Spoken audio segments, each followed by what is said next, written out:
Hey guys, welcome back to a new video, and in today's video I'll be teaching you basically what to do with your money. Now, just a quick disclaimer before I actually start with the video. I'm not a financial advisor, so please don't take my word for anything that I say. I just have my opinions and I've been doing this for a few years. This is just my opinion. I'm not telling you to go and do the same. Just to get the basics out of the way first, when you have money, you can do basically anything that you want with your money. What a lot of people do is they just leave the money in their bank account. So when people want to save money, they just leave it in the bank account and they don't use it. The issue with that, however, is if you left your money in your bank account for a year, so let's say you left $100 in your bank account and left it for a year, then yes, technically you saved your $100, but after a year, it's still only worth $100. And everything in life just gets more expensive and expensive and expensive because of inflation. So food, petrol, housing, cars, anything in life, everything in life gets more expensive by the day. So by you just leaving your $100 in your bank account, technically it's losing its value because $100 100 years ago was worth way more than $100 is worth today. So my suggestion would be to invest your money. There's a lot of places and different things that you can invest your money into. Today, I'm gonna be speaking about 3 of them, and according to me, it's going to be the easiest and the best ones out there. But then yet again, this is only what has worked for me. So maybe something else works for you and something else is going to work for the guy next to you. But this is what has worked for me. So I'm gonna share what I believe is the best and also the easiest. There is going to be a real special one that I'll mention later on. It's going to be my 3rd point. The first 2 is just going to be some medium risk, normal investments that people do. And then the 3rd one is going to be what I personally use quite a lot. And it has been what has made me the most money. So the first one is going to be a tax-free savings account. A tax-free savings account is exactly what it says in the name. So you don't pay any tax on the money that you invest, which is amazing, especially if you are in a country where you do pay quite a lot of tax. To invest into a tax-free savings account, obviously, that is just good for you. You don't have to pay any tax at all. There is a certain limit on the amount of money that you are able to invest into it, which this depends on where you stay in the world. But still, up until that point, it could only be a benefit for you. It's really easy to get into it. You don't have to pay people every month, or you don't have to pay a set amount to get your account started up. In most places in the world, you can just go on Google, type in tax-free savings account, get somewhere that's local or go international. They'll open an account for you. You put your money and invest your money into that account, which is yours. They're going to use your money. They're going to invest your money, the people that know how to do it. And obviously your money is going to be worth more over time. Normally how they get their money is they take a certain percentage. So in the end, you don't have to do anything because they do it all for you. You just put in your money, you just deposit your money, and you don't have to pay anyone a salary or anything to work with the money because they just take a percentage. So for you, it doesn't really matter. The next one is going to be a trust fund, which is actually one that I also have. A trust fund, basically the same, just there's no limit in how much you're able to invest into it. And also you do pay tax on this one, unfortunately. But it basically works the exact same. Just go on Google, search for a place like BlackRock, or personally I'm at Allan Gray, which is a South African company. That's why I use them. And there's normally a lot of options that you can choose from. My opinion would be for you to choose the correct one is to go and see the history before you decide to open an account. So with the one that I have, my trust fund, I'm able to see, I think, up to 24 years of history. So they started this trust fund 24 years ago. Now, what you need to be looking for is within however many years they have a backlog of, so what you're able to see the history of. Ideally, you're looking for a trust fund that gets you 12% per year plus. So if they, let's say, have only been around for 8 years, but in those 8 years, they've consecutively proven that they are able to provide more than 12% or more per year, then I'd say that is definitely good. Anything above 12% is going to be good. So when you are searching for somewhere to invest your money into, make sure that you don't just take one that looks good, but then only provides you with like 9% a year. Make sure that you get one that is at least 12% or over. That is just my opinion. You can go lower if you want to. Obviously, the higher you go, the higher the risk is, but I wouldn't go below 12% per year. That also brings me to my next point, which is you are obviously able to lose money.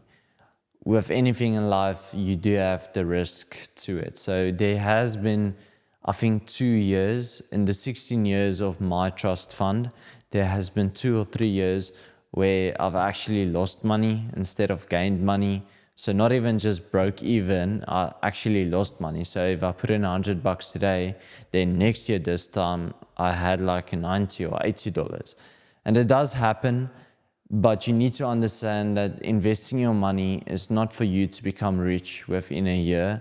And it's also not with the purpose of you investing now and then wanting to use that money in a year or two's time. It's a long game, and it's something that you stay in for a few years. And also another reason why you would want to stay in for a few years is you get, let's say, 12% per year on your investment.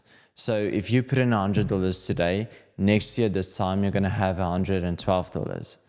But the year after is not going to be 124 because it's 12%. So it's 12% of the 112 now.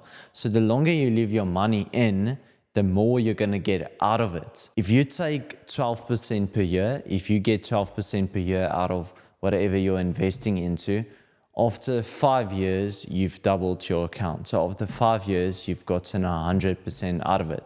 Now, again, I know it doesn't make sense because 12 plus 12 times 5 isn't 100, but it's not your initial amount. It is every single year it goes up 12%. So it's 12% on 12% on 12%. So that is why you want to leave in your money for as long as you are able to.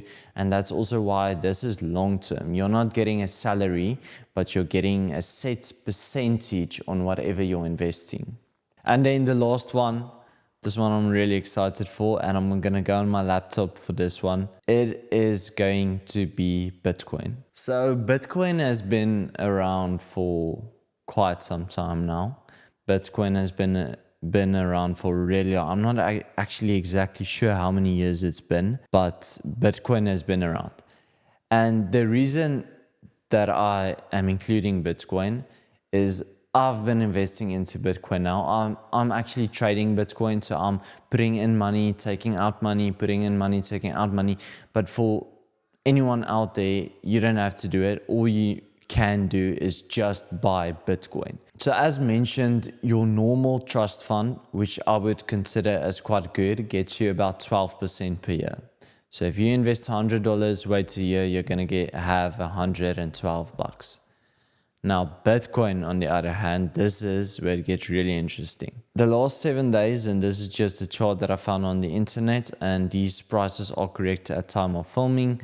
The last week, it went down 2.5%. So firstly, I just want to stop there. This is really volatile. You could be losing up to 20% in a week's time. That is what Bitcoin is about. So this is way more risky, but I'll show you now why it's more risky, because that is in the past week. So just in the past week, you could have lost 2.5%. Then you go to the last month, it went up 3.25%. The last 6 months is 30%. Then the last year is 76%. Let's say, for argument's sake, 77%. There is no comparison between 12% and 77%. That is a massive difference. Imagine you put in $100 a year ago, then today you would have had $177. Now again, as mentioned, this is way more risky. You could actually be losing, as I mentioned, 20% within a week's time. But even going back further than a year, the last 2 years is 300%. So I mean, this is getting ridiculous now. Last 3 years is 500%. Last 5 years is obviously now it goes up and up because it doesn't give it year for year.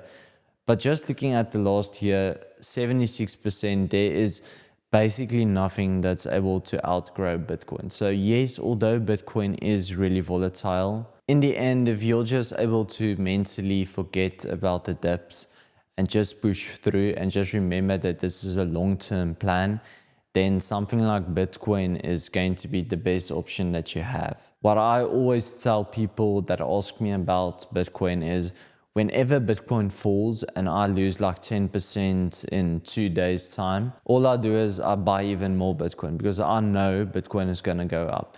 Yes, Bitcoin is really volatile, so Bitcoin goes up and down really fast.